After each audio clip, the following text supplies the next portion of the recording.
Hello, this is How to Read Nonfiction Like a Professor. This is for ACE English Language, Chapter 7, featuring Jessica Disla, Edwina Petunet, Zanab Akhtar, and this is Period 7.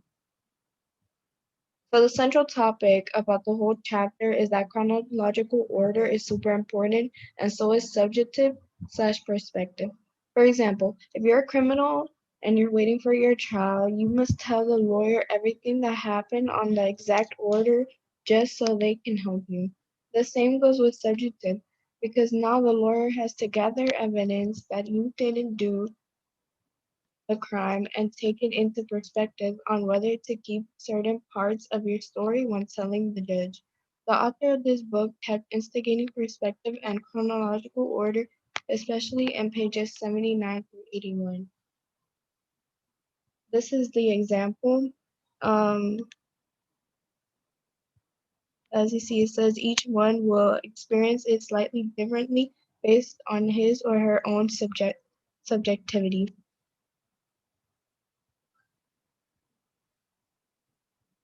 The main idea. Structure and chronology are two different things to which should not be compared. Structure in nonfiction is a form something is illustrated, while chronologically is the sequence of which the things happen. For example, on page 82 to 83, the author added the chronology does not equal structure and explained it after.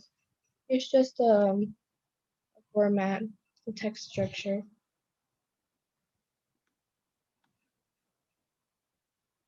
Here's the evidence. As you see, he bolded in chronology does not equal such structure, and then went on explaining so on and illustrating his own example.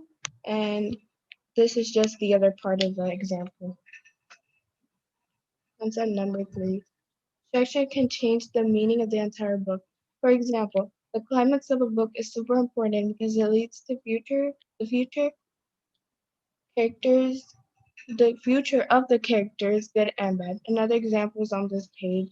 Basically states the structure of a piece of writing affects the meaning and goes on explaining why it does and gives more examples.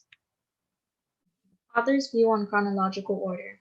Although chronological order is one of the most common methods, it does not always mean and relate to the structure of a story. The author helps point this out by explaining how a writer named McPhee knew that he wanted to switch up the sequence of his story so that his writing wouldn't be a slave to the order of events. Textual evidence. Kevin Hamlin looked at the rim and tried to calm himself for the first of 2 free throws, with 9 seconds remaining. The sophomore, pressed into service by foul troubles and injuries to the Blue Demons backcourt, focused on the process. 2 bounces of a ball, an easy breath, bent knees, and a smooth release. As he completed the follow-through, the rim hardly seemed to matter anymore, and the ball barely ripped to the net, nor did the second one, ensuring the Demons' first place in the conference. This piece of textual evidence was used to show the drama being built up in the newspaper. Descriptions were used to show how Kevin was feeling throughout the scene. These words help create a dramatic scene, which helps readers get imagery in their head.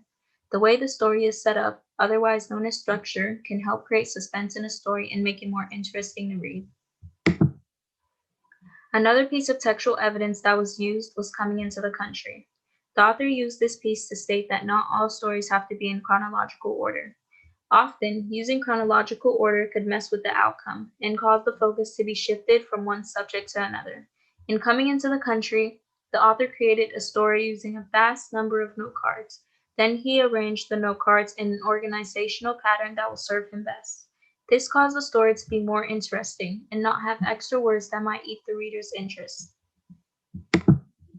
After reading, you may be left with questions like, how big of a part does structure play when reading, writing a story? Structure plays quite a big part in storytelling. The structure of a story can change the whole meaning and understanding of a text. The way a text is structured helps shape the perspective and thinking of the reader. You can find more information about this on page 91. Which structure device method is best to use when putting together a story? There really isn't a best method to use when structuring a story, although the most common approach would most likely be the chronological approach. Choosing the best methods depend on the kind of effect you are trying to give your story and whether you're open to altering the reader's perception of the story.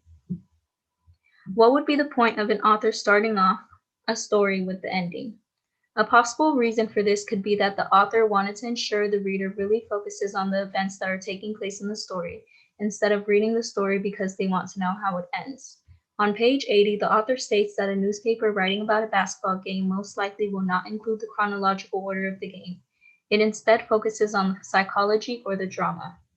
This is the most likely because since the people are already aware of who won the game, this allows them to focus and become more open to hearing about the events that led up to the ending. Managing structure. Managing structure does not exactly mean order of events beginning to end. It is very possible to have a successful story while bouncing around from middle to end, just as the author stated on page 88. This forces the reader to balance the various elements of the story. Review. Chronological order is super important when it comes to writing nonfiction.